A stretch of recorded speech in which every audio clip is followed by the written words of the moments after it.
estás, Sebastián? Hola, buenos días. Bienvenidos al cuarto y último debate.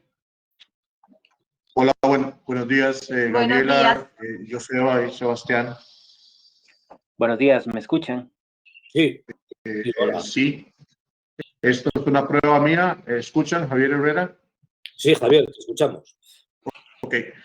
No está... La voz. Okay. ¿Falta Ventura? Sí, falta Ventura.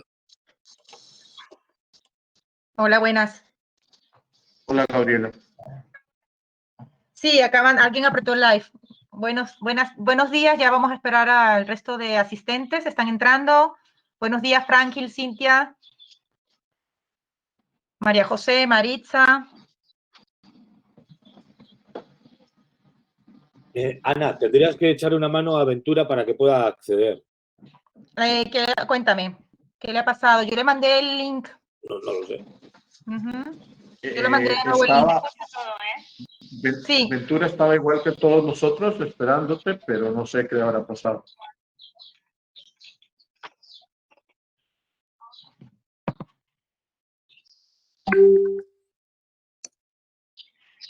Acabo de poner un mensaje a ver qué dice.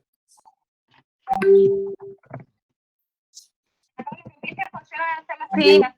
Bueno, Joseba, si quieres, puedes empezar para no atrasarnos, porque ya tenemos a algunos de los asistentes en línea. Yo voy a ayudar a Ventura, me salgo un momentito y les dejo a cargo del cuarto y último debate de esta sesión, ¿ok? Entro en un momento. Muchísimas gracias.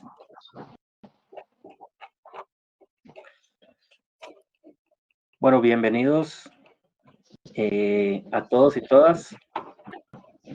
Gracias por el tiempo, por estar acá. Mi nombre es Sebastián Castro. Hoy voy a estar como moderador y facilitador con los presentadores el día de hoy. Es un gusto tenerlos acá y para que entiendan un poquito la dinámica del webinar, habilitamos un espacio de chat a mano izquierda que van a poder utilizar para comunicar sus preguntas. Que con gusto vamos a estar atendiendo y vamos a estar contestando. Puede ser al final o puede ser durante el transcurso de la charla de ser posible. Y les agradecemos su participación y espero que lo disfruten. De antemano, nos disculpamos por el retraso que hubo unos temas ahí de conexión, pero ya estamos acá y les agradecemos un montón que puedan acompañarnos.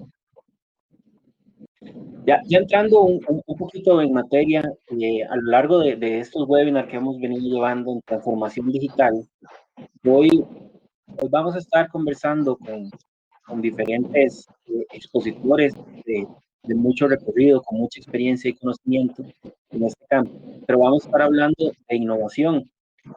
Y cuando nosotros escuchamos la palabra innovación, automáticamente, o muchos de nosotros automáticamente pensamos en empresas tecnológicas como Apple, Microsoft, Amazon, Alphabet, que es Google, Facebook.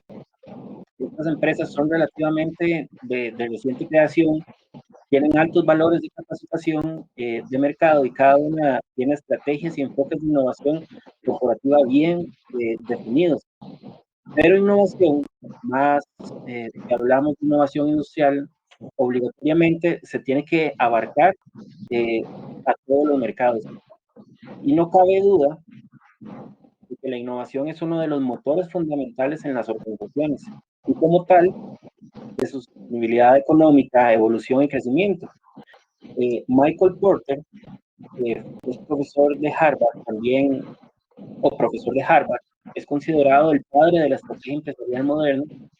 Él, desde 1993, afirmaba que la capacidad de una nación, por todo de su tejido industrial y económico, depende de la capacidad de innovar y mejorar. Por ende, las actividades de la innovación constituyen efectivamente, con el capital humano, que no se puede dejar de lado, uno de los principales factores que determinan las ventajas competitivas de todas las industrias. En pocas palabras, él lo que dijo es, la única ventaja competitiva sostenible es la innovación permanente. Y esto es lo que nos vamos a estar enfocando el día de hoy. Por eso resulta esencial fijar una atención en la forma que los procesos de innovación son gestionados en el seno de la organización para la existencia por sí sola de estos factores no produce valor, y el éxito dependerá de la forma en que gestionemos dichas actividades de innovación. Y para desarrollar el tema, quiero presentarles a los expositores de hoy, expertos en innovación en la organización y con gran experiencia en este campo. Bueno, por un lado tenemos a Javier Herrera. Javier Herrera es rector de la Universidad Creativa y presidente de la Asociación Latinoamericana de Innovación. Ya por muchos de ustedes ha sido conocido, digamos, José Angulo, que es el CEO de Human Strengths 20, que también es consejero de la Asociación Latinoamericana de Innovación y es profesor de la Escuela de Negocios IES. Y va a estar con nosotros también Ventura Mijares, CEO de InCompany, una empresa focalizada en el campo de innovación empresarial y consejero de la Asociación Latinoamericana de Innovación también. Pero para seguir desarrollando el tema de innovación, quisiera abrir un debate, y empezando con Javier, ya que hoy en día se habla mucho del proceso de innovar y transformación digital, pero Javier, para ti, ¿qué es innovar o qué podemos llamar innovación corporativa? Gracias a todos por acompañarnos y gracias, Sebastián, por empezar con la teoría. Efectivamente, innovar es hacer cambios. Innovar es generar ideas, pero ideas que transformen cosas, ideas que generen bienestar. Porque uno puede generar alguna idea, tratar de implementarla y resultar un fracaso, y eso, desde un punto de vista, podría considerarse innovación. Básicamente estamos hablando de un proceso de cambio. Básicamente estamos hablando de hacer distintas las cosas, en todo sentido. Y tengo no sé si se ve, un repuesto de lapicero Bic, hecho en 1930.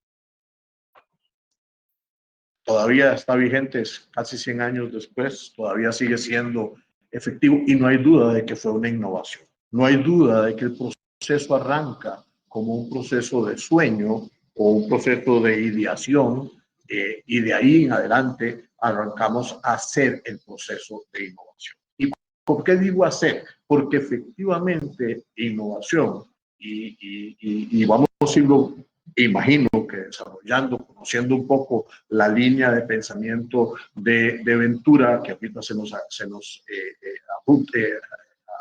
añade al chat, y de Joseba, el tema no es solo pensarlo, el tema no es solo soñarlo, el tema no es solo prototiparlo, el tema es implementarlo.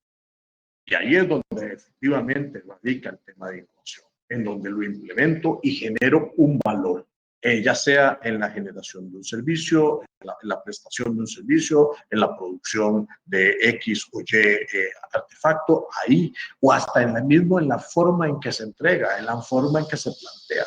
Estamos viviendo procesos de inteligencia artificial y ahí hay una gran cantidad de temas de innovación en donde efectivamente en la forma que lo hacemos.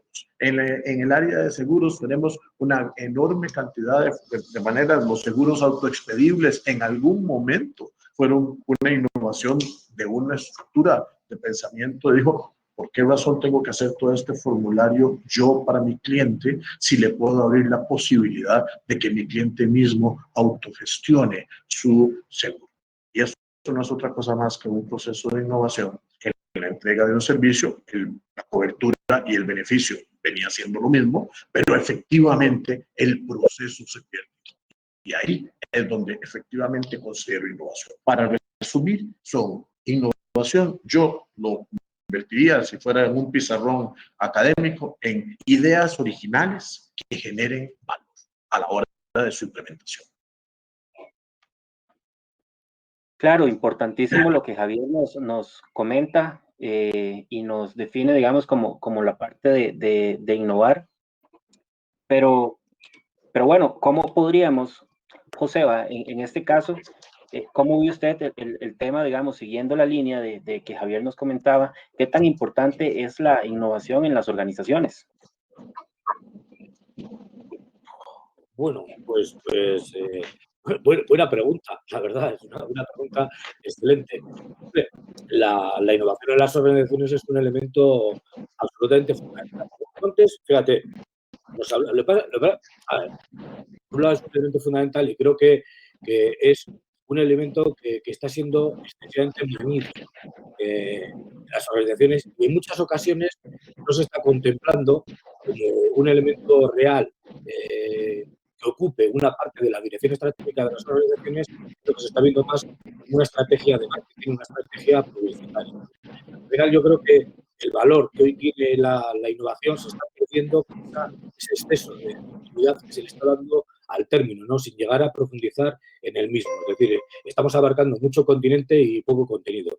Fíjate, tú hablabas de innovación y nos hablabas de Porter en el año 93. El año 93. Es decir, Sí, hace muy poquito tiempo que nos hablabas de Porter.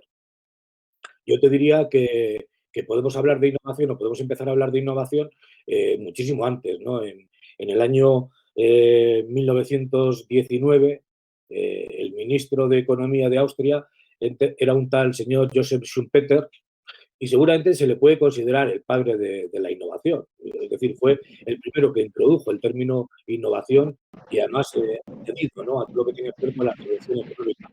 Y en 1939 ya escribió el primer libro sobre innovación en el mundo de los negocios. Schumpeter, ya que me hablas de organizaciones, decía algo que es terriblemente interesante, ¿no?, y que en definitiva creo que debe de servirnos hoy en día. Schumpeter decía algo así como que el sistema capitalista requiere de impactos innovadores eh, para que pueda generar alteraciones en el propio sistema. Es decir, él entendía la innovación como un elemento disruptivo capaz de generar el movimiento suficiente para que el sistema pudiera estar constantemente en marcha. Y creo que esta es la idea central con la que tenemos que quedarnos, ¿no? Como que al final la innovación es un motor o debe de servir de motor en las organizaciones. Ahora bien, yo la primera pregunta que me haría es, ¿están nuestras organizaciones capacitadas para que fluya la organización en sus arterias? Claro, esa es la primera cuestión. Es decir, porque la innovación no consiste única y exclusivamente en que los CEOs o el capital directivo de una entidad o de una organización se reúnan una vez al mes en un albergue alejados del mundanal ruido y esperen a que les llegue la musa de la innovación, ¿no?, la musa de la creatividad, y les dé una idea genial que les sirva para decir, cáspita, he encontrado la mina Vic que antes Javier nos enseñaba, ¿no?, nos mostraba. Evidentemente, no podemos dejar la innovación en manos de las musas, ¿no? Es decir, al final no somos Picasso o no somos Joan Manuel Serrat, ¿no? Ambos siempre solían decir, qué suerte tengo que la musa siempre me coge trabajando. Pues con la innovación pasa un tanto lo mismo. Al final, la musa, es decir, el duende de la creatividad, nos tiene que coger siempre en el puesto de trabajo. ¿Con esto qué quiero decir? Que al final lo primero que tenemos que cambiar, lo primero que tenemos que transformar es la propia organización. Es decir, tenemos que caminar hacia hacer organizaciones mucho más transversales que las organizaciones actuales. Tenemos que hacer organizaciones menos piramidales que las organizaciones actuales. Tenemos que hacer organizaciones donde se socialice el conocimiento, donde seamos capaces de crear inteligencia colectiva, donde seamos capaces de crear canales de comunicación y donde seamos capaces de introducir elementos de asertividad, ¿no?, que hagan partícipes a todos los miembros de la organización de los estímulos necesarios para capacitarles, ¿no?, en el desarrollo de la creatividad y a partir de ahí de la innovación. En definitiva, tenemos que ser capaces de crear organizaciones que generen ilusión. La ilusión es el elemento fundamental para construir innovación alrededor suyo, ¿no? Fijaros si es importante la pregunta que me haces. Hace poco hacía una encuesta Gallup, un instituto americano o galo-americano, en el cual decía que el 62% de los miembros de las organizaciones a nivel mundial, de las empresas a nivel mundial, de las grandes corporaciones mundiales, están absolutamente descomprometidos con su organización. pero había además un 15% de personas que estaban desconectadas de su organización. Es decir, tenemos a un 77% que no están participando diariamente de lo que es, bueno, pues la creación de escuelas dentro de la organización, no están participando en la gestión y en la resolución de problemas, es decir, no están ilusionados con el ir a trabajar a su organización todos los días, por lo tanto, están desilusionados, es imposible que estas organizaciones evidentemente desarrollen hechos innovadores. Pero, curiosamente, IBM hacía hace poco un estudio, era un estudio global sobre el pensamiento de los CEOs o de los CIOs de distintas multinacionales también a nivel mundial, y estos llegaban a un acuerdo en el cual el 41% de la innovación procede de sus empleados y el 16% restante procede de departamentos de I+D+I creados en sus propias organizaciones. Es decir, si lo sumamos, el 57% de la innovación en las organizaciones lo están produciendo aproximadamente el 30% de personas que realmente están ilusionadas. Imaginémonos por un momento que es al revés la cuenta. Es decir, imaginémonos que las personas desilusionadas son el 30% de la organización y las personas ilusionadas son el 70% de la organización. Seguramente la innovación crecería de una forma absolutamente exponencial. Pero para ello, evidentemente, es necesario que creemos el magma adecuado, el ecosistema adecuado para que estas personas se sientan imbuidas, ¿no?, en ese bullir de la innovación, en ese bullir de la ilusión, para que sean capaces de generar innovación, de generar alternativas que den solución a los múltiples problemas que tiene la empresa y a que les hagan diferentes, ¿no? Si la innovación también es una forma de crear océanos azules, en definitiva, la innovación, y creo que hasta cierto punto lo ha dicho Javier, para mí la innovación es transformar las ideas en valor. Y al final las ideas tienen que partir de las personas y el valor es lo que podemos dar a esas ideas siempre y cuando seamos capaces de desarrollarlas. Ok, pero entonces... Sebas, solo regálame un segundito porque me parece que lo que ha hecho Joseba es increíblemente interesante. Si ese estudio de Sid Gallup se puede extrapolar para el resto de nosotros, si efectivamente podemos extrapolarlo y tenerlo para todo el mundo, tenemos un problema seriosísimo, porque si tenemos solo un 23% de la gente conectada con nuestros objetivos estratégicos y con nuestra función de generar valor, y en ese 23% probablemente esté la gente de más alto rango, que no son necesariamente los que saben exactamente qué quiere nuestro cliente, no están en el contacto directo de lo que quiere nuestro cliente y por tanto nos están ofreciendo cosas de soluciones que no necesariamente estén ligadas al sentir del usuario final. Y ahí es donde las cosas pierden valor, porque si no tiene conexión con el consumidor, no tiene ningún sentido.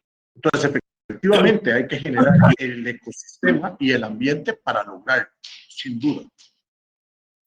Sí, Javier, los datos son una encuesta a nivel mundial, entonces yo he sacado, digamos, las medias. En Latinoamérica, por ejemplo, el dato de personas, llamémoslas ilusionadas, conectadas, es un poquito más alto. En vez de ser un 23%, no llega al 26%, es un 25,87% aproximadamente. Pero vamos a ver, la media mundial es esa, ¿no? Estamos en torno al 23% de personas que realmente están participando, sienten que son escuchadas, ¿no? Porque yo creo que muchas veces, más que participar, es sentirte escuchado. Yo creo que el gran problema de las empresas hoy en día es no se escuchan. La famosa frase esa de ¿hay alguien ahí? ¿Hay alguien ahí? Es decir, es que quiero decir cosas. Es que al final muchas veces no nos damos cuenta de lo que estamos perdiendo por no abrir esos canales de comunicación con nuestros colaboradores. Es que estamos perdiendo la posibilidad de que miles de ojos pongan la mirada como si nuestra empresa sea un maravilloso círculo de ONO en el cual todos pueden observar cuáles son los problemas de la empresa y todos pueden opinar sobre los mismos. Es decir, eso es lo que realmente estamos perdiendo, ¿no? Esa capacidad de observación y esa capacidad de inteligencia colectiva que se genera a través de esa observación que debiéramos de tener si no lo hubiéramos perdido.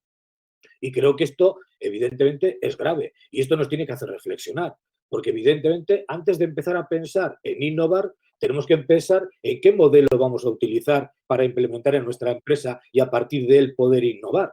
Porque el elemento fundamental de la innovación, la centralidad de la innovación, somos las personas. Por lo tanto, ¿cómo construimos algo partiendo de las personas que nos genere la capacidad de innovar? Y yo creo que esa es la pregunta fundamental. Muchas veces hablamos de transformar nuestros modelos de negocio a través de la innovación. Hombre, primero transformemos nuestras empresas. Si somos capaces de transformar nuestra empresa, seguramente seremos capaces, a partir de esa transformación de la estructura organizativa, transformaremos el resto y daremos más capacidad de innovar, más capacidad de ser creativos al resto de los miembros de la organización. Creo que ese es el elemento base y creo que ahí es donde realmente tiene que estar la discusión en el seno de las organizaciones. ¿En qué tipo de empresa tengo y si el tipo de empresa que tengo me sirve para poder desarrollar elementos productivos o elementos innovadores en este caso, ¿no? Perdona que Claro, te... José. Bueno, nos menciona que la columna vertebral son los funcionarios, son los colaboradores de la organización como tal, pero ¿por qué entonces los porcentajes son tan bajos de gente, digamos, que está dispuesta a innovar? ¿Es que existe alguna fórmula de innovación que la gente no conoce, que no ve o algo así? Sí, mira, otra excelente pregunta, Sebastián, y te lo agradezco. Bueno, antes creo que a nuestro presidente le has confundido, ¿eh? No es el presidente de la asociación, es presidente del Observatorio para el Latinoamericano de la Innovación, que no es lo mismo una asociación que un observatorio. Nosotros estamos para observar.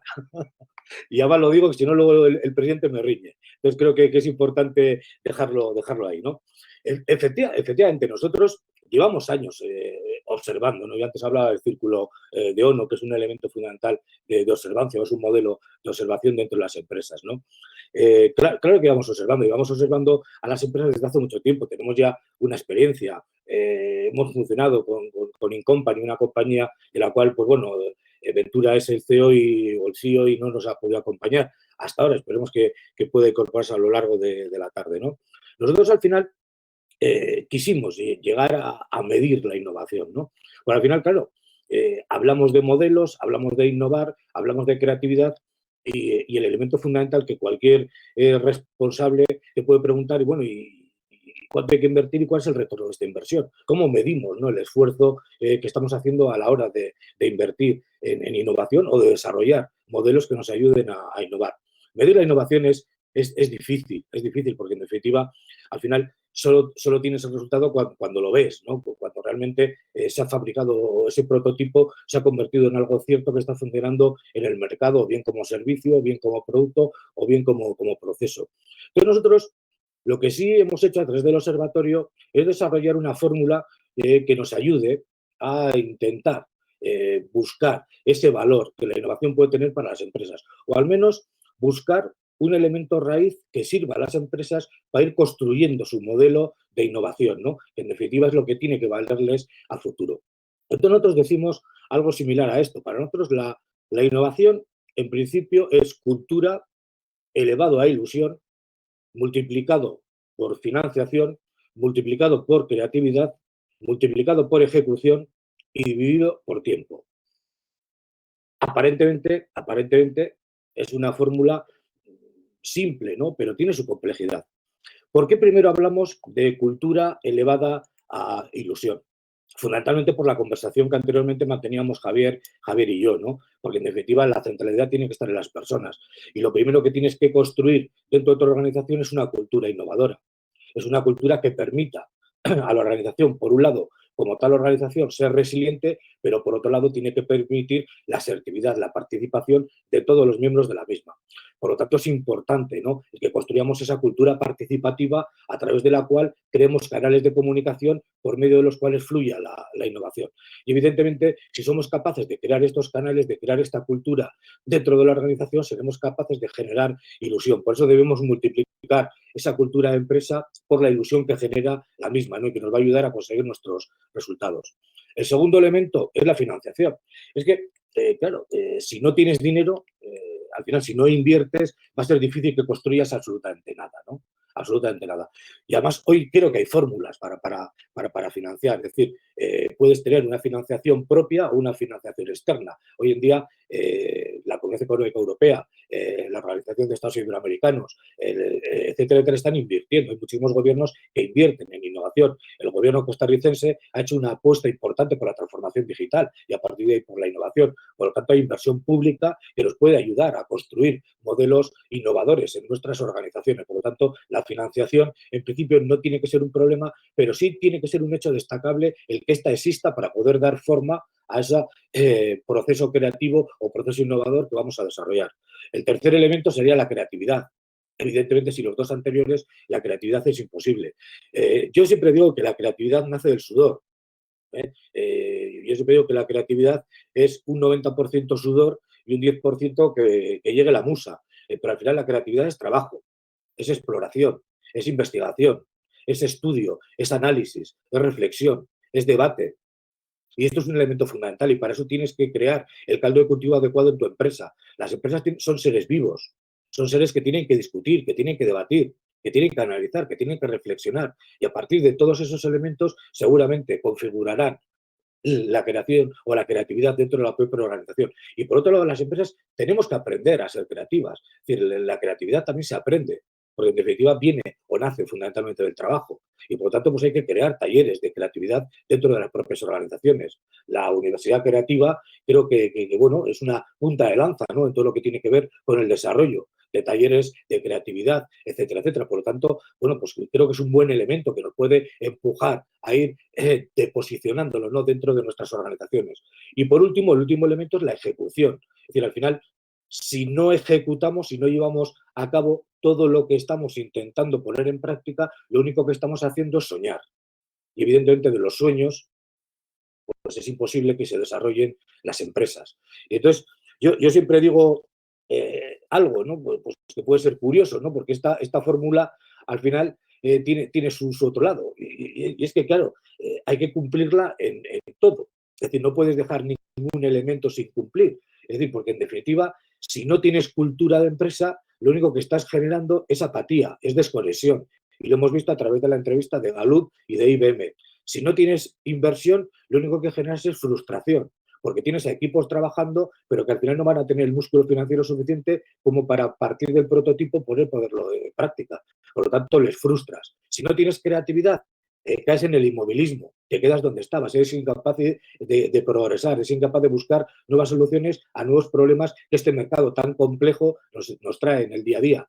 Y sin ejecución, pues como he dicho anteriormente, todo se convierte en sueños, ¿no? Y muchas veces, desgraciadamente, confundimos los sueños con la realidad.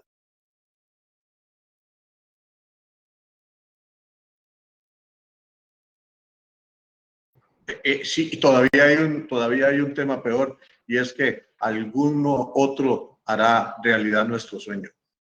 Sí, sí. Que es lo peor que te puede pasar. Claro, claro. En realidad, sí. Y Javier, en tema de creatividad, ya que usted es rector de la Universidad Creativa y su nombre, bueno, lleva la siguiente pregunta que me gustaría hacer es, ¿la creatividad y la innovación van de la mano? Según lo que Joseba nos ha estado comentando y lo que la observación de su experiencia a lo largo de los años lo ha llevado a llevar o formular esta ecuación para la innovación. Pero ¿qué tendencias hoy en día las organizaciones están enfrentando y tienen que acoplar a su sistema? No hay duda, Sebastián, que lo que Joseba dice es completamente correcto. O sea, la creatividad y la innovación son hermanas inseparables. Una más del mundo de los sueños, del mundo de las ideas, y otra más del mundo de la aplicación y de la realidad, de los hechos, de la implementación. Perdona que te tenga esperando, estoy buscando el momento de poder entrar contigo, ¿vale? Si querés, Gabriela, entrar con... Sigue, Javier. Adelante, Javier. Ya le puse un... Ok. Lo que decía es que la creatividad y la innovación van así, completamente entrelazadas. Una del mundo de los sueños, todo lo onírico de lo que estaba hablando José hace un ratito, y El otro, propiamente la implementación, que si pude captar la fórmula, es el punto final, es la ejecución, es la realidad, es lo que me genera. Y evidentemente me tiene que generar resultados positivos para que sea sostenible, para que sea un proceso innovador. ¿Okay? Entonces, efectivamente, esto nos lleva a dos cosas desde todo punto de vista. No solo desde el sector académico, en el cual he vivido la tranquilidad y la paz que le genera a uno vivir en donde uno quiere vivir, sino básicamente desde el punto de vista de la implementación empresarial y de la incidencia, porque una universidad que no incide en el desarrollo de un país no está haciendo nada. O sea, efectivamente, la labor de una universidad en cualquier parte del mundo es generar capacidades e incidir en el desarrollo socioeconómico del país en el que está. Así que en esa línea hemos trabajado mucho el hecho de que muy interesante su inspiración, como bien dice Joseba, muy interesante su creatividad, pero ¿para dónde vamos? ¿Qué estamos haciendo con eso? Y esto me lleva a dos temas antes de responderte puntualmente tu pregunta. ¿Qué necesitamos como capacidades en este siglo actual? Joseba hablaba de generar un caldo de cultivo, de generar una cultura empresarial. Bueno, yo personalmente creo que las mal llamadas habilidades blandas, y digo mal llamadas porque son habilidades desde mi perspectiva más bien duras, porque son durísimas de desarrollar, son las llamadas a tener dentro de las culturas. O sea, la capacidad que tengamos de adaptación a un entorno tan convulso como el actual o a un entorno tan dinámico y tan veloz como estamos viviendo. Efectivamente, tenemos que tener una capacidad enorme de adaptación y esa capacidad enorme de adaptación está directamente ligada a nuestra capacidad personal de tener estabilidad emocional e intelectual. Y ahí son las cosas que empieza una organización a trabajar en su personal para poder generar mediante los medios de comunicación efectiva de los que estaba hablando José, mediante todas las posibilidades que tenemos de interrelacionarnos efectivamente y generando colaboración, generar un proyecto de innovación. ¿Cómo? Bueno, nos acaban de hablar de una fórmula. Hace unos años en Stanford se genera una forma de hacer las cosas llamados Design Thinking, que traducido al español se llama así como pensamiento de diseño, que nos da también una serie de estructuras de cómo debemos empezar a plantear un proceso de creatividad pegadito a un proceso de innovación. Lo primero que tenemos que hacer se llama empatizar. Y empatizar no es otra cosa más que ir a donde le duele, a quien le duele, sea nuestro cliente, y decir dónde estamos fallando, qué no está funcionando, qué no está sucediendo. En el área propiamente de los seguros, probablemente nos estarán hablando de los dolores en todos los procesos de reclamación, en todos los procesos de incorporación, en todas las formas en cómo yo obtengo un seguro o cómo después hago un reclamo de seguro. Probablemente, para los que están en el negocio, un problema serio de costos, un problema serio de tramitología y un gasto enorme de tecnología para ver cómo tramitan ese proceso. Pero empatizar es el primero de todos los puntos. Es saber dónde le duele y cómo le duele al usuario. Segundo, evidentemente tenemos que definir un problema y evidentemente tenemos que hacer una idea, tenemos que hacer un prototipo y tenemos que probarlo. Y al probarlo, este último punto de probarlo se refiere exactamente a lo que Joseba dice, que es viable, es rentable, me genera posibilidades de sostenibilidad, porque no es una prueba técnica, no es que funcione técnicamente, sino es que funcione comercial e industrialmente. Y ahí es donde yo siento, y no quiero, porque les puedo hablar de algunas otras formas de cómo se desarrolla el proceso, pero esta es una muy sencilla, muy fácil de implementar. Design Thinking, Universidad de Stanford. 1970 y pico. Tampoco es que estamos inventando nada que no esté probado. Teoría del pensamiento de diseño. ¿Cómo estructuro mi idea y cómo la llevo a la realidad para que sea efectiva? Una excelente fórmula de juntar creatividad con innovación. Y nada más para terminar, algo que sí quiero dejar muy claro. La innovación no es la innovación no es un objetivo estratégico. La innovación es un vehículo para el bienestar. La innovación no es en sí misma un objetivo, es un modo, es cómo llego a cumplir mis objetivos. Y ahí está. Javier, muchísimas gracias. Perdona, Joseba, tengo a Ventura conectado a través del celular, del móvil, porque no ha podido conectarse a través de la laptop. Lo voy a dejar a él en el speaker, me voy a quitar yo de la cámara para que pueda también conversar con ustedes. Bienvenido, Ventura. Gracias, Ana. Hola, buenas tardes. ¿Me escuchan? Lejos, te escuchamos lejos. Bueno, vamos a valorar si es suficiente para poder aportar y contribuir.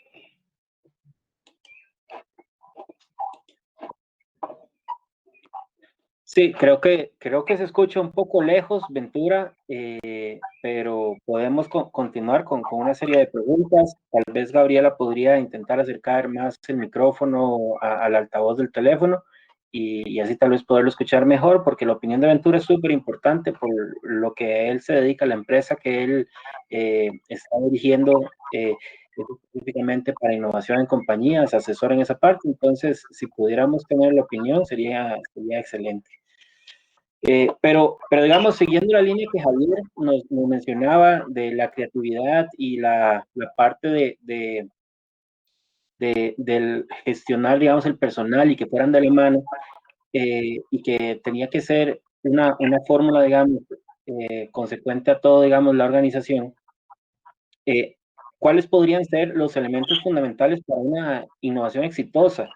¿Qué tienen que hacer las organizaciones para que la innovación que ellos buscan para el siguiente paso, digamos, a la transformación digital por medio de la innovación, cómo la pueden conseguir? ¿Cuáles son los elementos fundamentales, José? Pues mira, a ver si puede Ventura, si le damos paso a él también que pueda participar. Y si no puede hablar él, pues ya me intervengo yo. Ventura, te dejamos a ti. Bien, muy bien, Sebas. Perdón que parafraseé la pregunta por la dificultad del sonido. Si me escucháis bien, yo continúo, y si no, por favor, pues me decís si tengo que repetir algo. La pregunta es, ¿cuál es la clave para que las empresas encuentren la innovación? Y la voy a sintetizar la pregunta, Sebas, porque en verdad buscar una innovación concreta en las empresas no es el objetivo, como creo que he escuchado a Javier y he planteado. O sea, la innovación siempre va a ser una herramienta que la empresa tiene que tener.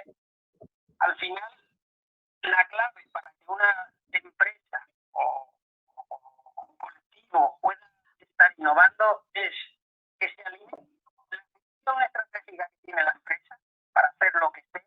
Si es una empresa aseguradora, conseguir clientes con un valor de cliente o cualquier tipo de empresa, esa gestión estratégica que esté alineada con la gestión de sus profesionales, es decir, de todo el personal que va a estar resolviendo los problemas del día a día de la empresa. Si esas dos gestiones no se alinean, no habrá un resultado de innovación. Nunca será en sí mismo un fin la innovación, a no ser que sea una empresa que esté desarrollando algo como un producto, como una herramienta nueva, pero para vendérsela a otras empresas. Por lo tanto, la innovación es un concepto siempre de herramienta. Y contra más valor tiene, pues se desarrolla dentro de la propia empresa. Recordemos que todo lo que podemos comprar como nueva tecnología, intentando con ello hacer que la empresa innove, lo puede comprar cualquier otra empresa que tenga dinero, y por lo tanto no habrá una ventaja competitiva, salvo del uso que se haga de esa nueva herramienta. Y ese uso nuevo y diferente no es ni más ni menos que innovación es el objetivo de la innovación organizacional.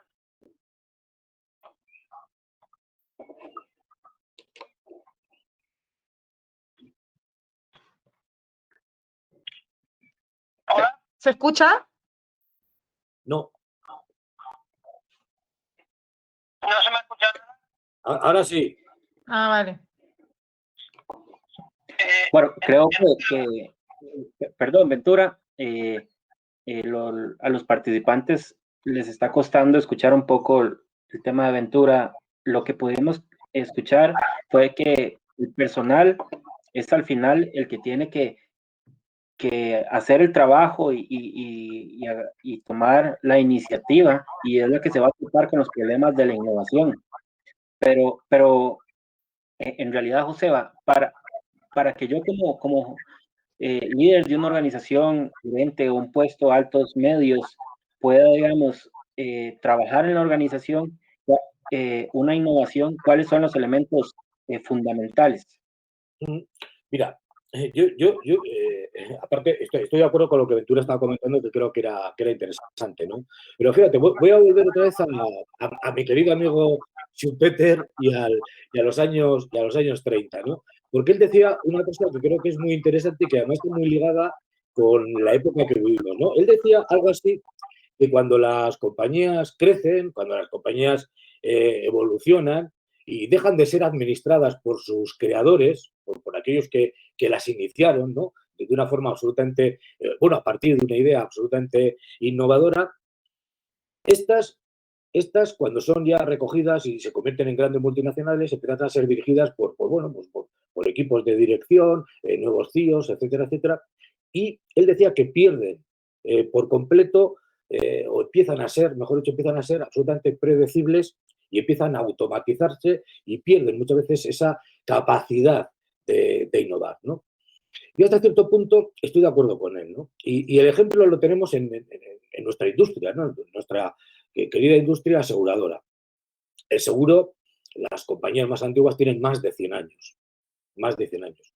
Y todas partieron de ideas absolutamente innovadoras. Es decir, partieron de ideas tan innovadoras como asegurar un cargamento para que no fuera cogido por unos piratas, ¿no? En los mares atlánticos o caribeños.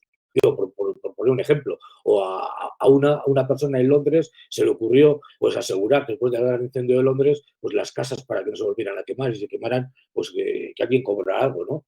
O a los soldados romanos, fijaros, a alguien se le ocurrió que cuando morían pues les pagaran en granos de sal, ¿no? Por eso conocemos hoy en día el famoso salario que todos percibimos mensualmente de nuestros pagadores. Es decir, el mundo del seguro evidentemente empezó de una forma absolutamente innovadora. Hoy en día el mundo del seguro es totalmente inmovilista, es decir, seguimos anclados en el pasado. ¿Por qué? Pues porque seguramente hemos dejado de pensar en el cliente, como muy bien antes decía Javier, ¿no? Y de que la sociedad ha evolucionado, el cliente ha evolucionado, tiene una mayor cultura financiera, una mayor cultura aseguradora, tiene problemas nuevos, existe la transformación digital, por lo tanto existen los ciberataques, hay naves que van al espacio, etcétera. Es decir, hay un montón de riesgos, de elementos absolutamente novedosos que el seguro pues, siempre va un paso por detrás de ellos y es incapaz de adelantarse porque se ha convertido en una empresa que ha perdido esa fluidez de innovar, ¿no? Se ha automatizado en sus procesos, como muy bien nos decía Javier antes, y también pues es terriblemente predecible. Sin embargo, hay personas en el mundo del seguro que están fuera de estas organizaciones que sí tienen esa capacidad de ver un poquito más allá y de buscar soluciones absolutamente innovadoras, muchas veces apoyadas en las nuevas tecnologías. Y esto es lo que venimos denominando como Insurtech, o lo que son las startups que están trabajando en el mundo Insurtech, ¿no? En esa fusión de la tecnología y los seguros. Y ahí vemos que están empezando a producirse cambios importantes y transformaciones importantes en el mundo del seguro. Y se están produciendo hechos absolutamente disruptivos con respecto a cómo entendíamos el mundo del seguro. Tenemos el caso de Lemonade en todo lo que tiene que ver con las transformaciones que se están produciendo en la comercialización de productos, pero Next, por ejemplo, Next es una compañía muy pegada a AXA Seguros, una multinacional francesa, que ya lo que te hace es un seguro a través del blockchain. Es decir, hace un seguro para los retrasos en los vuelos. Bueno, tú firmas un contrato, haces un contrato en Internet a través de blockchain, te montas en tu avión, despegas y cuando aterriza se abre la póliza en Internet y si evidentemente han transcurrido minutos de retraso, automáticamente se te paga la póliza. O sea, no tienes que esperar a que venga alguien a ver y a verificar o peritar, ¿no? que efectivamente ha sufrido un retraso ese vuelo, sino que la póliza se abre automáticamente porque está interconectada con el aeropuerto, con el avión, con el retraso que ha habido, con las cuentas corrientes del cliente y del pagador, etcétera, etcétera. Al final esto es ser disruptivos y en definitiva esto es ser innovadores, ¿no? Si me preguntas qué haría falta para innovar, ¿cuáles son las claves? Yo te diría que poner unas gotitas de magia en las organizaciones. Yo antes hablaba de ilusión, ahora hablaría de magia. Y me quedaría con cada una de las palabras, ¿no? De las letras, ¿no? Que componen la palabra magia. Yo utilizaría la M porque creo que es necesario primero tener un método, tener eso que yo llamaba cultura, tener una metodología. En segundo lugar, porque tenemos que hacer aportaciones, tenemos que aportar capital humano, capital económico, capital intelectual. Ya tenemos la M. La G, porque tenemos que ser capaces de generar nuevas ideas. Tenemos que ser capaces de generar creatividad. La I, porque tenemos que ser capaces de idear cosas nuevas, de innovar, de transformar las ideas en valor. Y la A, porque tenemos que ser capaces de actuar, de poner en práctica todo aquello con lo que soñamos. Por lo tanto, yo diría que para mí los elementos absolutamente fundamentales son dos. Introducir magia en las organizaciones, por un lado, magia siempre leída en función de cómo la he deletreado anteriormente. Y en segundo lugar, yo creo que tenemos que ser capaces de crear un modelo que gestione la innovación en nuestras organizaciones. Es decir, el que exista un modelo es absolutamente fundamental. O sea, tenemos que tener un modelo, una forma de gestionarlo, una metodología propia para generar unos hábitos dentro de la propia organización. Y esto es absolutamente fundamental. Es decir, cuando tú hablas de comercialización, tienes unos hábitos comerciales, tienes un modelo, tienes una metodología comercial. Cuando hablas de contabilidad, tienes unos planes contables, tienes una metodología de contabilización de los costes, de los egresos, de los ingresos, etcétera, etcétera. Es decir, un médico tiene su propia metodología a la hora de intervenir una operación de una determinada manera. Por lo tanto, el contar con una metodología, con un modelo que nos garantice esa aplicación metodológica diaria es absolutamente fundamental. Por lo tanto, yo diría que es fundamental ilusión, por un lado, magia, por otro, y un método o un modelo de actuación integrado en la propia empresa como tercer elemento absolutamente fundamental. Claro, en realidad eso es importantísimo. Y mencionaba, digamos, en lo que decía, ciertos ejemplos de startups que están innovando, digamos, la industria del seguro. Y esto se adapta muy bien a una pregunta que nos hace, digamos, Luis Guillén, que él nos está preguntando cómo se puede aplicar la innovación como herramienta en el campo de seguros. Ya sé que nos dio ciertos ejemplos, pero la innovación como herramienta en el campo de seguros como tal, ¿cómo se puede aplicar?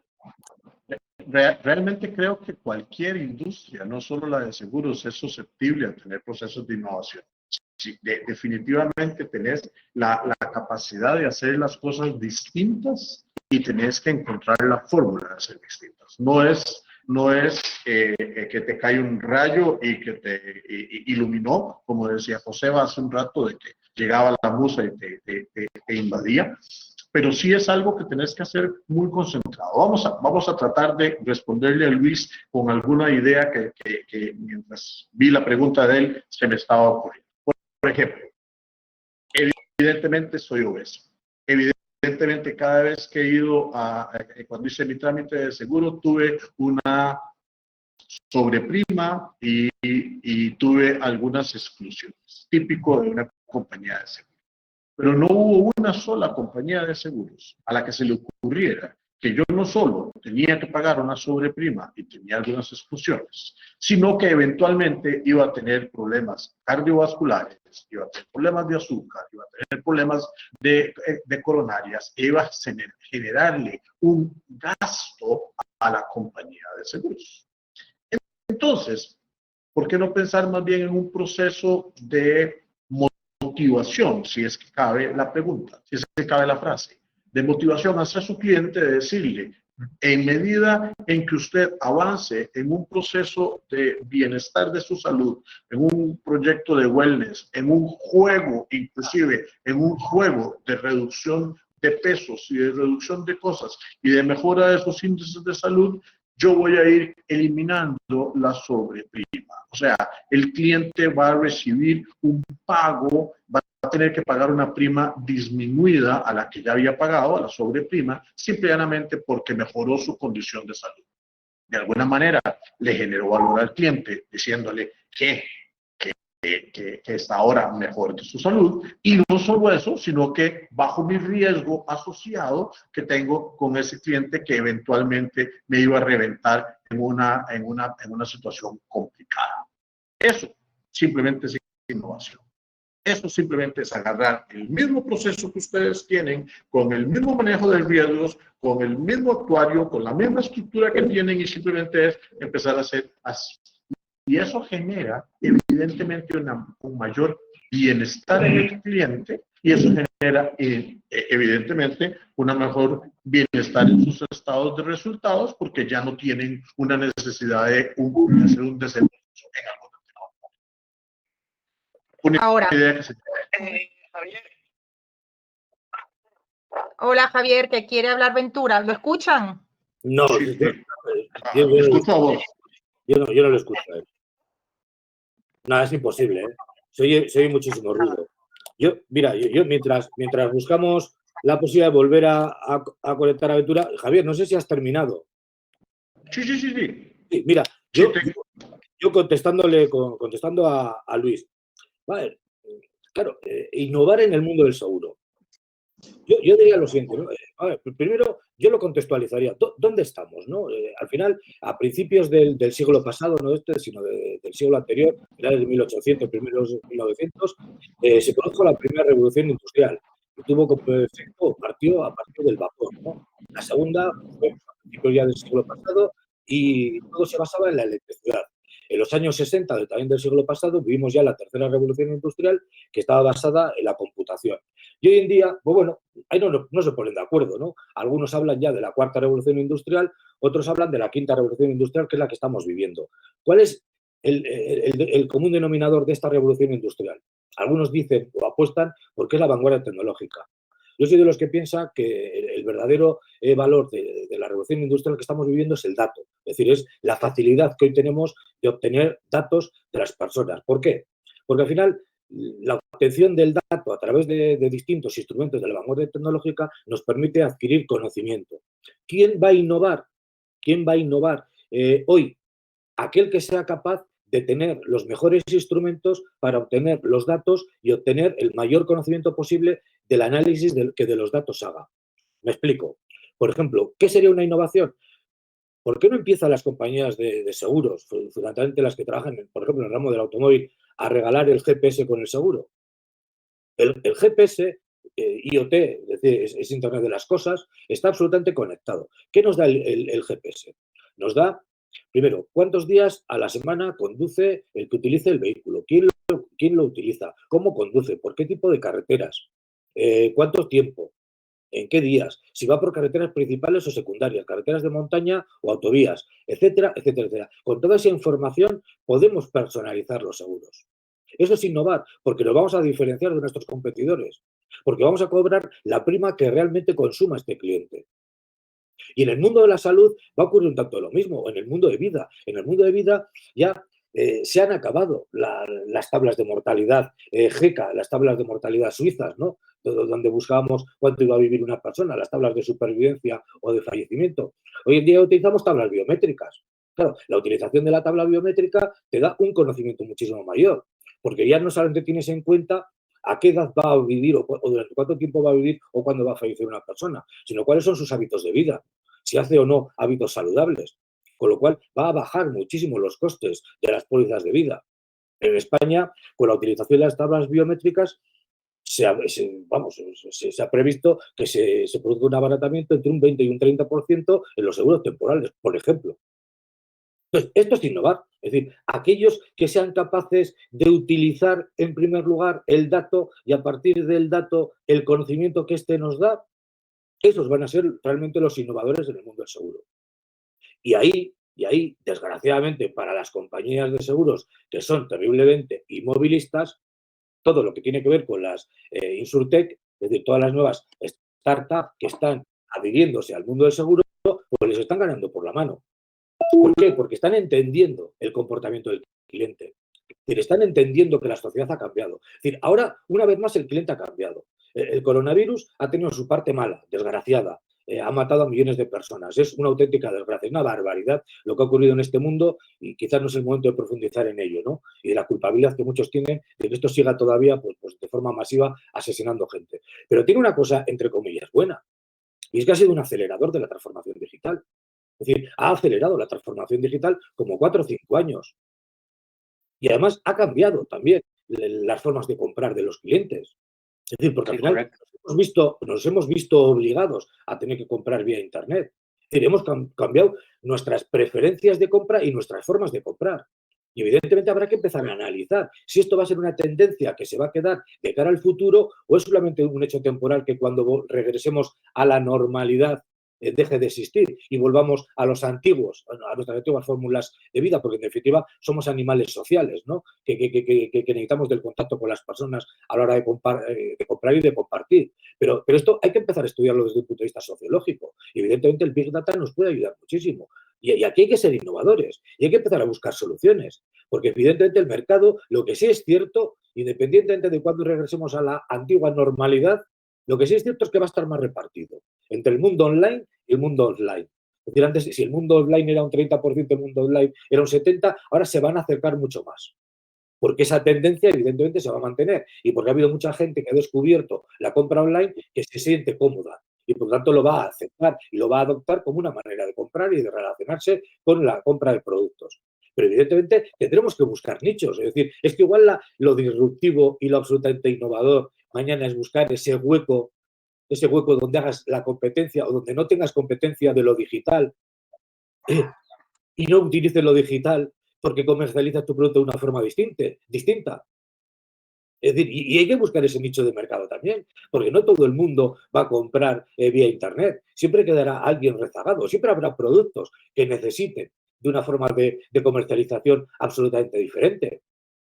O incluso los hagan realmente interesantes el hecho de que lo comercialicen de una forma distinta. Seguramente dentro de 10, de 15 o de 20 años, el negocio más importante va a ser aquel que solamente venda cara a cara, en presencial, y no tenga absolutamente ningún vínculo con Internet. Y todo el mundo va a querer conocerlo, porque va a ser una berraris, va a ser algo absolutamente disruptivo dentro de este mundo y de esta vanguardia tecnológica que estamos viviendo. Por lo tanto, la innovación también hay que buscarla en el conocimiento que nos da el mercado, las nuevas tecnologías, la vanguardia, la sociedad, etcétera, etcétera. Y el conocer todos estos datos es lo que nos tiene que servir como cóctel para que lo agitemos bien y saquemos la bebida adecuada, ¿no? Por eso traje a colación el sistema de la Universidad de Stanford, porque su primer paso se llama empatizar, es entender el entorno. Porter lo decía, parafraseando un poco lo que decía Sebastián hace un momento sobre Porter. Porter hablaba del análisis del entorno. Bueno, pues Stanford también habla del análisis del entorno y entender qué quiere el usuario. Usando el ejemplo que acaba de poner Joseba, cuidado si no solo es saber por dónde va y cómo va, sino por cuánto tiempo le aseguro su vehículo. Y si tú tienes estacionado en el estacionamiento de la oficina, tiene un seguro disminuido porque el riesgo es menor, y si lo tiene, si está circulando en este instante, efectivamente tiene una prima de seguro por ese espacio de tiempo mayor porque el riesgo de un accidente se multiplica. Efectivamente, hay 1000 formas de agarrar el seguro y empezar a manejarlo y a trabajarlo para que sea totalmente innovador y sea totalmente distinto a los ojos del cliente y al sentir del cliente. Y ahí es donde vuelvo a la fórmula original que dije al inicio: genera valor. Claro. Efectivamente. Sí, entonces podemos decir que es factible modelar o gestionar la innovación en la organización. ¿Es posible hacerlo? Por supuesto. Indudablemente, claro. Yo iría un paso más allá. Yo creo que Hombre, no es que sea posible, es que es necesario. Yo creo que es, o debiera ser de obligado cumplimiento, ¿no? Yo creo que todas las compañías debieran de tener un modelo integral de gestión de la innovación. Es más, yo creo que habría que empezar a normatizar la innovación. Es decir, lo mismo que está normatizada la investigación, la calidad, que hay ISOs para un montón de materias, etcétera. Yo creo que tendría que estar inmediatamente prohibido el que alguien que no demostrara que efectivamente unos parámetros determinados no puede decir por sí mismo que tiene o que es innovador. Lo mismo que nadie puede decir que su producto tiene una calidad determinada si no ha pasado por una ISO determinada, una normativa determinada. La innovación, creo que tenemos que tender a lo mismo. Lo que tenemos que tender, primero, a la creación de una norma, es decir, a normatizar la innovación, a partir de ahí, a evaluar si efectivamente, partiendo de esa normatización, existe un modelo integral de gestión de la innovación de la empresa, evaluar que se esté cumpliendo a la tabla todas las normativas implícitas de esa norma escrita, a partir de ahí, evaluarlo, a partir de ahí, certificar y que cada vez tenga su sello, tiene su ISO, cual diga, es una empresa certificada en innovación en el año X, más que tenga que regularlo cada año o que tenga que volver a hacer la normalización o la certificación cada una serie de años determinado. Y creo que esto es algo que lo vemos como algo absolutamente anormal. Muchas veces no nos lo planteamos, pero creo que es absolutamente necesario implementarlo. Y creo que tenemos que tender hacia ello. Es decir, yo estoy harto de encontrar en cantidad de propaganda publicitaria de muchas empresas que a cualquier ocurrencia llaman innovación. Son organizaciones concurrentes que se denominan a sí mismas innovadoras. Entonces, hombre, al final creo que estamos abusando, ¿no? Y creo que lo decía el de todo la charla cuando hablaba con Javier, ¿no? Yo creo que estamos abusando de la palabra innovación. Al final vamos a hacer que pierda valor. Vamos a conseguir que pierda valor. Al final va a ser indiferente que una empresa realmente esté innovando. Luego, cuando la innovación realmente aflore, es cuando va a pasar por delante, no vamos a ser capaces de identificarla, pues porque, sin duda alguna, no tiene ningún valor para la empresa, ¿no? Entonces, estas cosas yo creo que tenemos que ser terriblemente cuidadosos, pero evidentemente, claro, que entiendo que una empresa tiene que tener un modelo de gestión, un modelo que parta de lo que nosotros antes definíamos como la fórmula de la innovación. Es decir, un modelo que regule cómo se crea cultura, se invierte, cómo se ejecuta, cómo se desarrolla la creatividad y a partir de cómo se genera ilusión. Y creo que estos 4 elementos tienen que formar parte de ese modelo integral de innovación dentro de la compañía. Claro, porque si no lo sistematizas, Sebastián, tenés dos peligros. Uno, vivir en un mundo de ocurrencias, como dice Joseba, y el otro, nunca pegarte a la lotería o eventualmente algún día, por un golpe de suerte, pegarte a la lotería porque una de tus ocurrencias funcionó. Pero realmente no es porque tengas un proceso. Y lo que estamos planteando es hacer un proceso. Y ojo con lo que estoy diciendo y lo que está diciendo Joseba, porque no es agarrar la creatividad y meterla entre una camisa de fuerza y empezar a limitar, porque efectivamente los procesos creativos son una explosión de todo el potencial de la gente y entonces tenés que generar el ambiente para que esa explosión se dé. Pero tiene que ser una explosión controlada, tiene que ser una explosión con sentido, tiene que ser una explosión con objetivos claros. Entonces, tiene que partir de un tema muy metodológico en donde vos digas hacia dónde quiero moverme, dónde le duele a mi cliente, qué es lo que mi cliente me está reclamando y a partir de ahí empezar a buscar mejores formas de hacer las cosas que, vuelvo al tema, te generen mayor satisfacción a vos desde el punto de vista operativo y financiero y le generen a tu cliente mayor satisfacción desde el punto de vista del valor asignado a tu producto. Y cabe para cualquier industria y evidentemente para las intangibles como las de seguros, porque todos nos aseguramos, pero con el objetivo de nunca tener que hacer uso del seguro. O sea, yo tengo mi casa asegurada, tengo mi carro asegurado, pero estoy seguro que ahora que lo estacioné, no llegó alguien y me lo robó. Efectivamente, estoy esperando encontrármelo dentro de un ratito ahí mismo. Entonces, efectivamente, todavía con con mayor necesidad, tenemos que empezar a buscar la forma de que la satisfacción para el usuario sea mucho más alta. Y tiene que serlo por la vía, de hacer las cosas distintas. Sí, pero fíjate, si me permites, solo un pequeño inciso, Sebastián. Fíjate, es que lo que estamos hablando es terriblemente importante. Y yo aquí creo que debemos de ser muy rigurosos con este tema. Y además tiene que ser de obligado cumplimiento no solamente por las organizaciones, sino que el primero que tiene que hacer es regularlo el propio Estado. Y me voy a explicar. En la Comunidad Económica Europea, solamente al gobierno del Reino de España le va a dar ayudas de 40.000 millones de euros. En una base, 70.000 millones de euros. Es una auténtica barbaridad. Bueno, el gobierno español ha hecho un plan que se llama Plan de Resiliencia, etcétera, etcétera. Va a invertir esos 70.000 millones y se lo va a ir dando a distintas empresas. Uno de los condicionantes que pone es que sean innovadoras. Claro, si lees las empresas que van a participar, Indra, el Corte Inglés, Movistar, etcétera, etcétera, claro, la gran pregunta es por qué son innovadoras, han innovado. Claro, es decir, ¿en qué te basas para dar 70.000 millones de euros a empresas que dicen que son innovadoras? ¿Cómo demuestran que efectivamente son innovadoras? Es decir, aquí tenemos que ser rigurosos. Es dinero público, es dinero que nace del impuesto de los ciudadanos. Creo que tendremos que ser muy exigentes. Y lo primero que tendremos que exigir a todas esas empresas que demuestren que son innovadoras, que tienen una innovadora, que tienen un modelo de gestión de la innovación, que están certificadas como empresas innovadoras y a partir de ahí entren al concurso y entren a compartir los 80.000 millones de euros. Por lo tanto, creo que el tener un modelo es absolutamente fundamental y el normatizar y certificar la innovación es terriblemente necesario.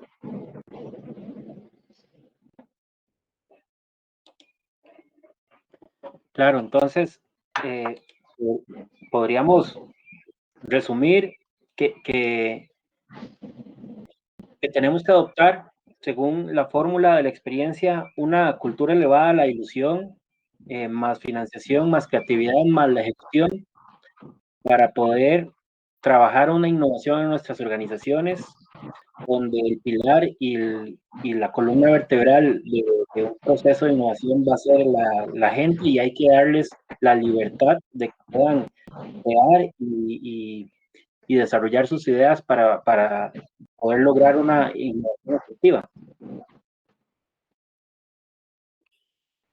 Sí, pero partiendo de las necesidades del usuario final, partiendo de las necesidades de tu cliente, partiendo de las necesidades, si estamos hablando de gobierno, pues obviamente partiendo de las necesidades de los ciudadanos. Si estamos hablando de una compañía específica dedicada a una industria específica, será esos clientes. Y si estamos hablando específicamente, como estamos ahorita hablando, de temas de seguros, pues efectivamente, ¿qué requiere, qué necesita el asegurado para que podamos llevarle algo que efectivamente le genere un sentimiento de que estamos en lo moderno, de que estamos en lo actual y de que estamos haciendo cosas distintas a las que históricamente hemos hecho? Y no solo por el hecho de hacerlas distintas, vuelvo a repetir, sino por el hecho de generarle valor, de generarle una satisfacción aún mayor.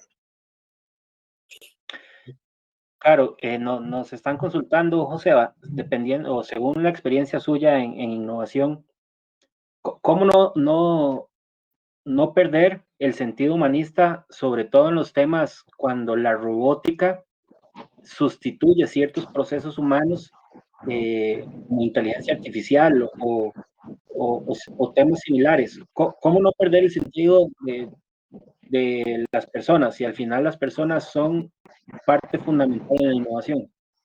Hombre, pues este es un tema terriblemente delicado, ¿no? Es terriblemente delicado. Y además que tiene distintos elementos. Yo me voy a referir en principio a dos, ¿no? El primero, la primera decisión es para qué voy a utilizar la inteligencia artificial o para qué voy a utilizar la robótica. La voy a utilizar como un complemento, una ayuda a mis trabajadores para hacer menos pesadas sus cargas de trabajo, o en definitiva voy a utilizar la robótica, voy a utilizar la inteligencia artificial como un sustituto de mis trabajadores, pues para obtener una mayor rentabilidad financiera o un mayor retorno de la inversión. Evidentemente, la robótica puede generar grandes masas de desempleados a futuro si no somos capaces de utilizarla de forma absolutamente inteligente, ¿no? Davos, un informe sobre el trabajo a futuro y la robótica, decía que la robótica es capaz de generar unos 4 millones de puestos de trabajo en los próximos años, pero también es capaz de lapidar más de 2 millones de puestos de trabajo en un poco periodo de tiempo. Con lo cual, tenemos que tener mucho cuidado en su utilización, porque al final yo creo que debemos de entenderla como una ayuda al ser humano.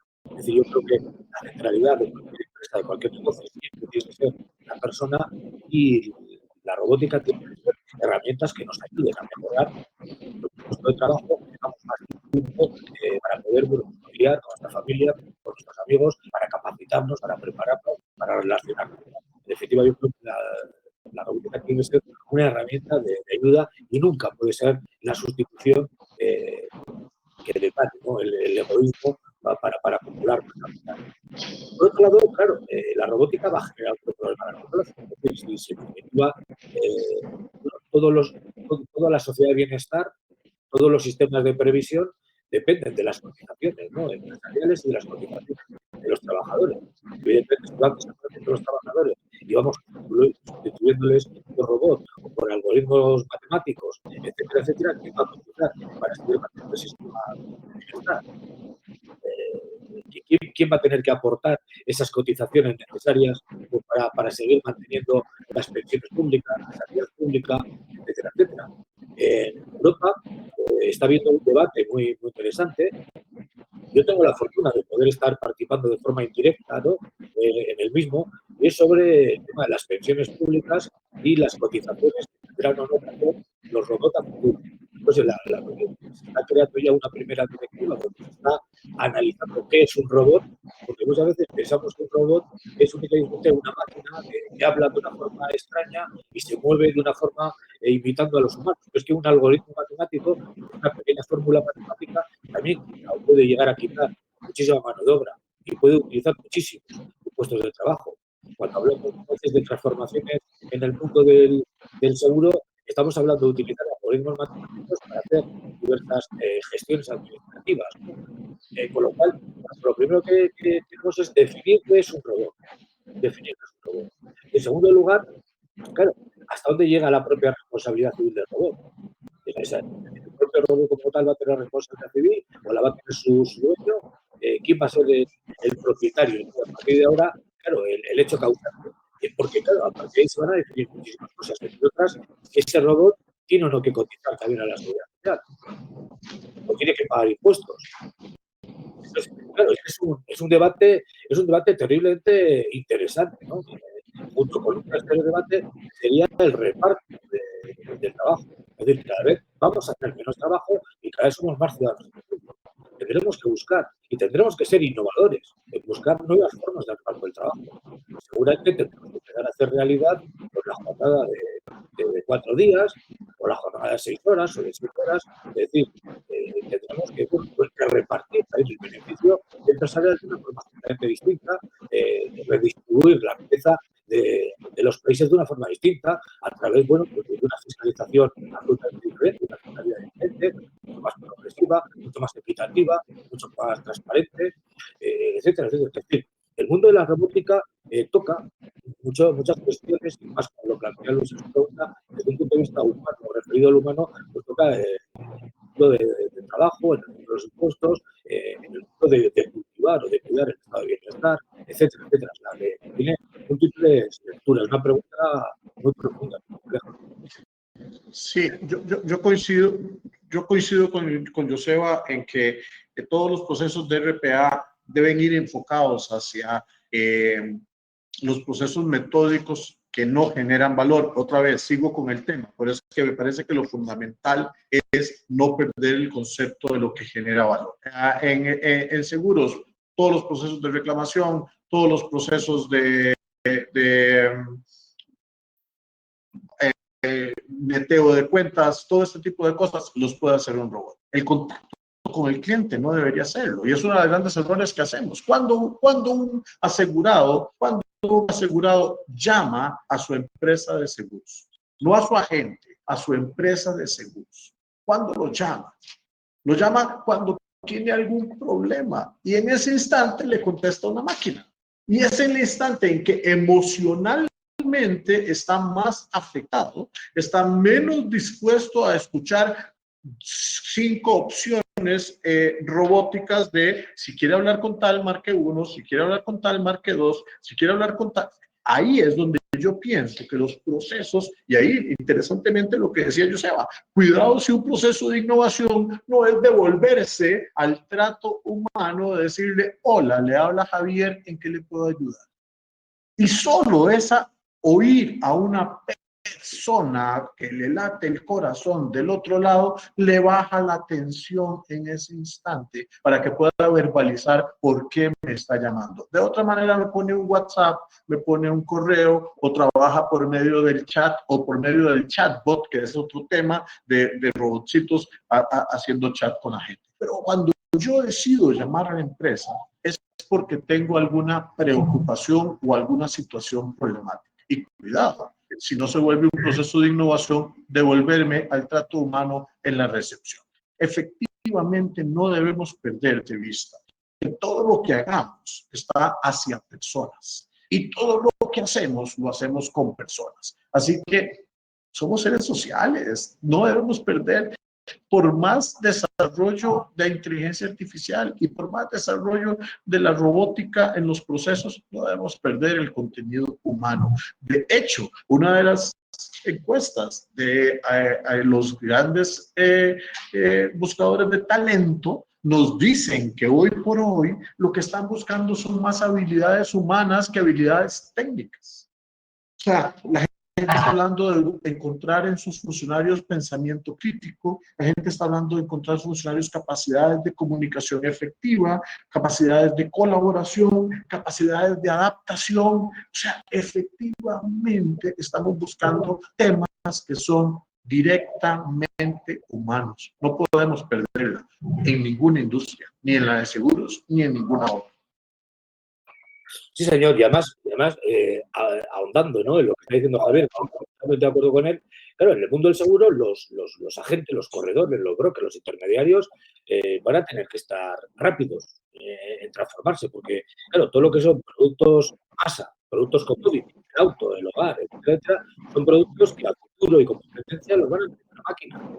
Y tendrán que empezar a buscar nichos de mercado donde se necesite ese acompañamiento humano necesario, el que hablaba Javier, decir, productos que agreguen valor, productos que tengan una cierta complejidad, que no se les explica con la máquina. Ese debe ser el objetivo, el saber encontrar esos nichos que requieren de una cierta capacitación porque tienen una complejidad que una máquina, pues hoy en día todavía no es capaz de poder pues asesorar sobre ello.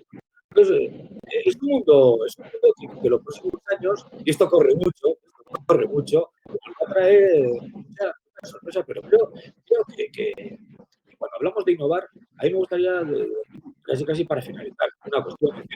No confundamos I+D, no confundamos la tecnológica, no confundamos las tecnologías con innovación. Son cosas distintas. Las nuevas tecnologías son nuevas tecnologías, la barrera tecnológica, la digitalización, son elementos de modernidad y muchas veces incluso de modernidad. La innovación es creatividad. La innovación, en definitiva, es añadir valor a las ideas que generan nuestros equipos, nuestros colaboradores, las personas que están. Por tanto, son cosas distintas. Claro. No sé si a alguno le gustaría de los asistentes generar alguna pregunta más, si no, para ir finalizando. Muy bien. Bueno, nada, quería darle las gracias a todos por la paciencia. Les mandaré por correo electrónico el contacto de Ventura. Él está a la orden para cualquier conversación que quieran tener con él. Joseba, no sé si quieres concluir con algo más. No. Gracias a los oradores, Javier, Sebastián, Joseba, a todos los asistentes. Les pasaré también por correo las nuevas formaciones que tenemos en mayo, que también hablaremos de temas muy interesantes de innovación, gestión de siniestros, talento humano. También tenemos un evento de seguros de salud y vida y 2 eventos presenciales para junio, si todo marcha bien, ¿no? Gracias nuevamente, Joseba, Javier, Sebastián, por el tiempo que nos han concedido. Y por nuestra parte hemos terminado con el último debate de este ciclo de 4 jornadas. Y nada, les deseo muchísima suerte y que estén muy bien. Gracias a todos. Muchas gracias, un placer. Gracias. Gracias, Muy bien. muy bien. Gracias, que estén bien. Un abrazo. Hasta luego. Hasta luego. Adiós. Muy buenas tardes. Nos vemos. Nos vemos. Adiós, que estén bien.